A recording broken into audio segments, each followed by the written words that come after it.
Today we would like to present to you the Dymola platform, which we utilize here at the Hybrid Sustainable Energy Labs at UCF to perform our floating offshore wind turbine modeling efforts.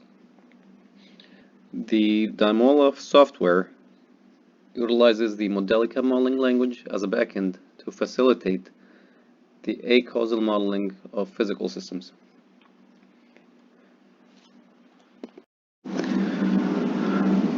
Once you launch the Dymola software, you're going to be presented with the following empty modeling space. I took the liberty of preloading our floating offshore wind turbine package, and as you can see, the package is divided into sub-packages or libraries that facilitate the modeling, debugging, and organization of the model. For instance, we've got the hub and blades library, we've got the nacelle, which contains the gearbox as well, and we've got the tower library, which contains multiple variations of the tower. In addition to the libraries, we've got data records or structures that facilitate the parameterization of the model and keeps the model simple and concise. An example would be the gearbox data record, which contains parameters that are fed through a text file.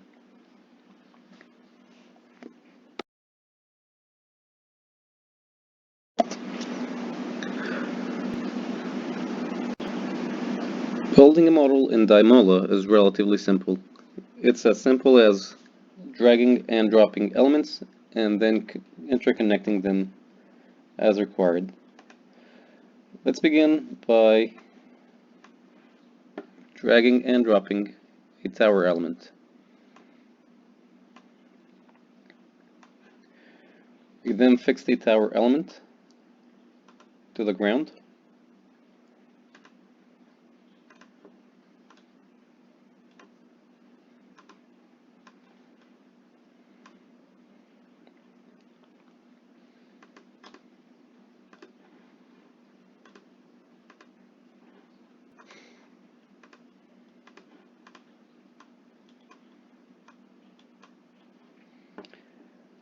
We then connect the nacelle to the tower.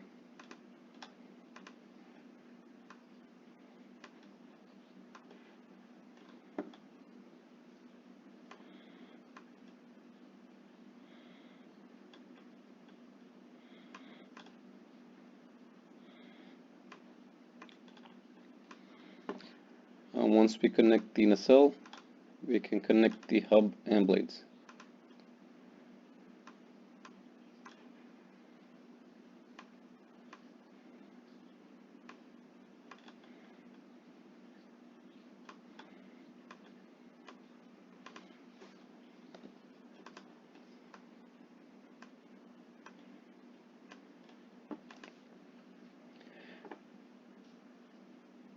In case we're interested, we could also add sensors. For instance, we can add a sensor to read the force and torque at the tower top.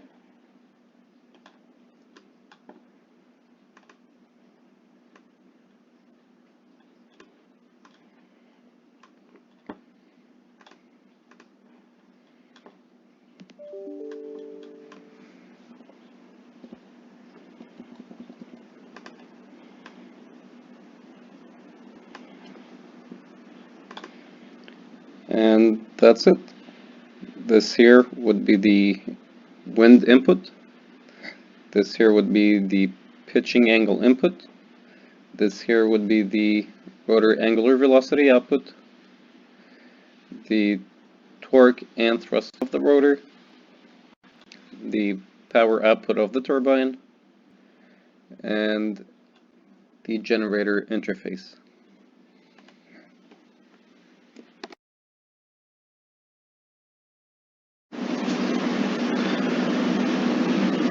For the sake of time, I took the liberty of pre-assembling the model prior to the making of this video. As you can see here, we have the fully integrated wind turbine model, which contains all the connections between the subsystems that denote the flow of information. And if we're interested, we can even go further into the hub and blades subsystem or library. As we can see here, this is the rotor denoted by a revolute shaft, the hub denoted by a mass inertia, and the three blades connected at different angles of separation: 120 degrees, 0 degrees, and 240 degrees. We can even go further into the blade library. Within the blade library, we can see the discretized elements, and within each discretized element we can see the math behind the calculations of the resulting force and moment.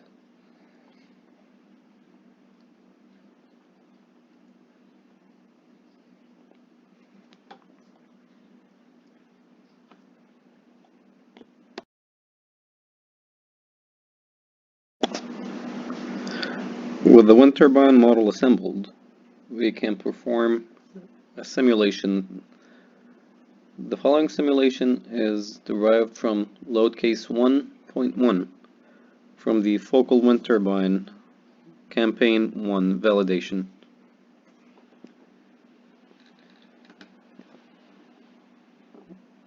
As you can see here, the model is being translated and parameter files are being read and propagated into the model.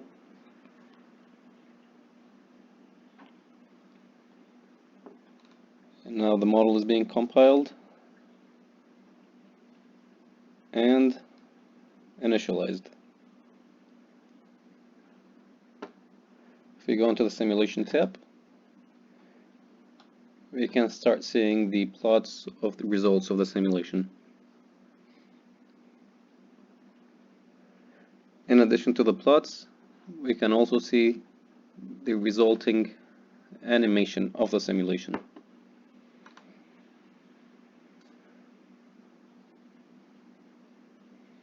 This is the front view, and this is a top view.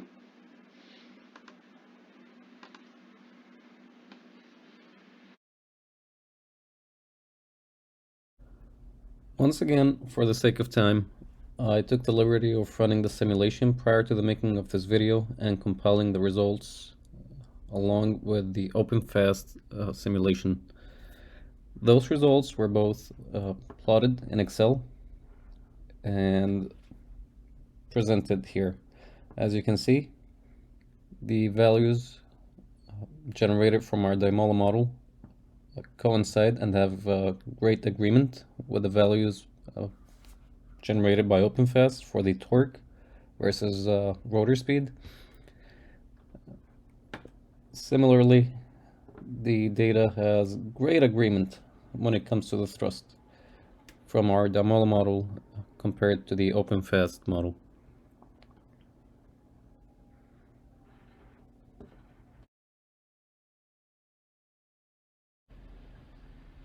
One of the interesting features about Daimola is the ability to interchange parts on the go using its plug-and-play feature. For instance, if we were to change our wind turbine model from a 3-bladed wind turbine into a 2-bladed wind turbine, we would simply need to go into the hub and blades and select the third extra blade and deleting it. In addition to that, we would need to modify the angular separation between the two remaining blades, 0 for this one and 180 for the second blade. Lastly, we would need to modify the input files from a 3-bladed wind turbine into a 2-bladed wind turbine as follows.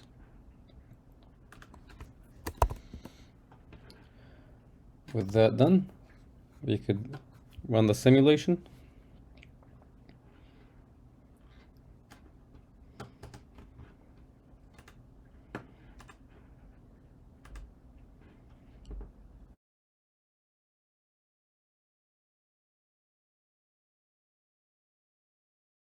And now we can see that our model is a 2-bladed wind turbine instead of a 3-bladed wind turbine.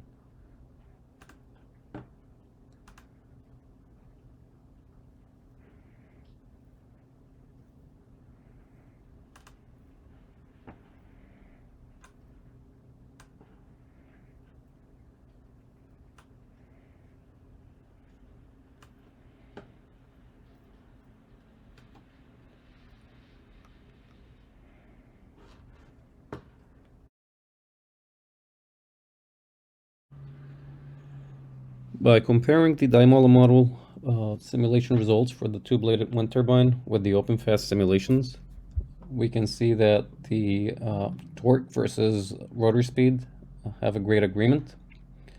Similarly for the thrust. However, we can also note that at higher RPM values, our simulation results for the torque start to diverge. This could be attributed to the fact that we still have not optimized our model for the 2-bladed wind turbine configuration.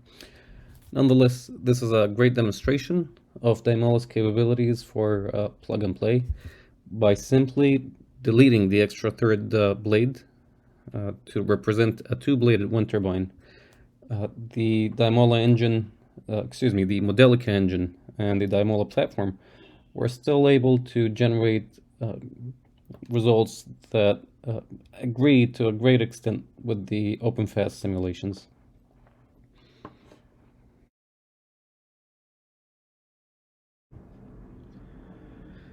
In the same fashion that we've removed the extra blade, we could now again add it by simply dragging and dropping a blade element.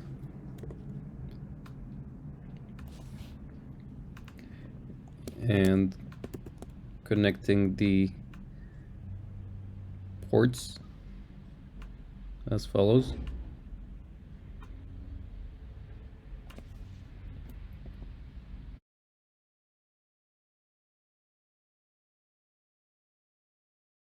And lastly, modifying the angles.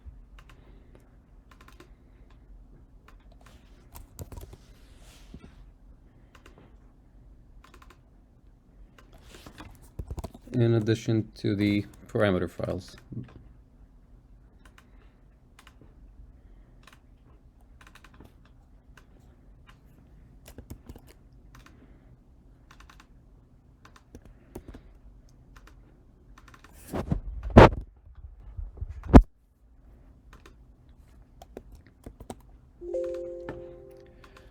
We could also, if we want, change the tower model from a rigid tower into a flexible tower simply by changing the class as such. As you can see here, this tower model contains multiple elements, and each element is made up of a body cylinder connected with a shaft and a spring damper element to allow for bending moments and torsional displacements.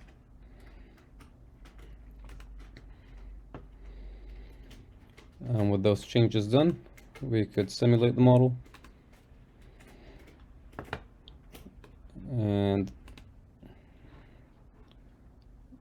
note the results.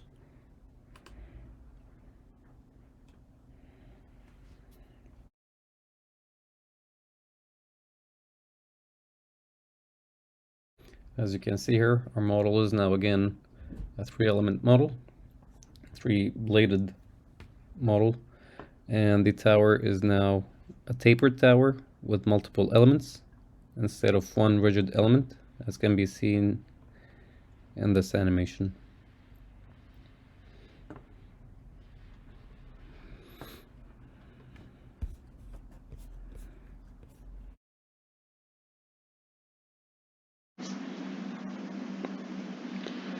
With the simulation concluded, we can now check the results and verify. As we can see here, we can observe some oscillations that occur in the angular velocity of the wind turbine, and we can see further oscillations in the thrust and in the rotor. Those oscillations can be observed in the following animation.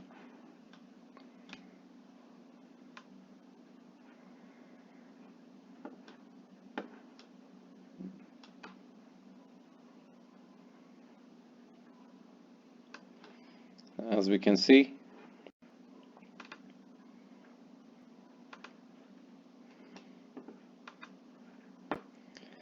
the wind turbine is starting to oscillate.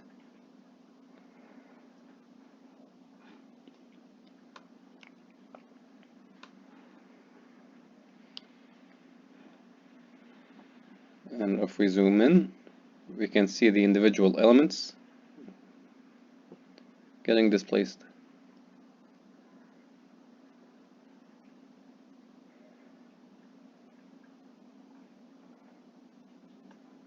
And this in turn affects the readings of the rotor thrust, torque, and angular velocity.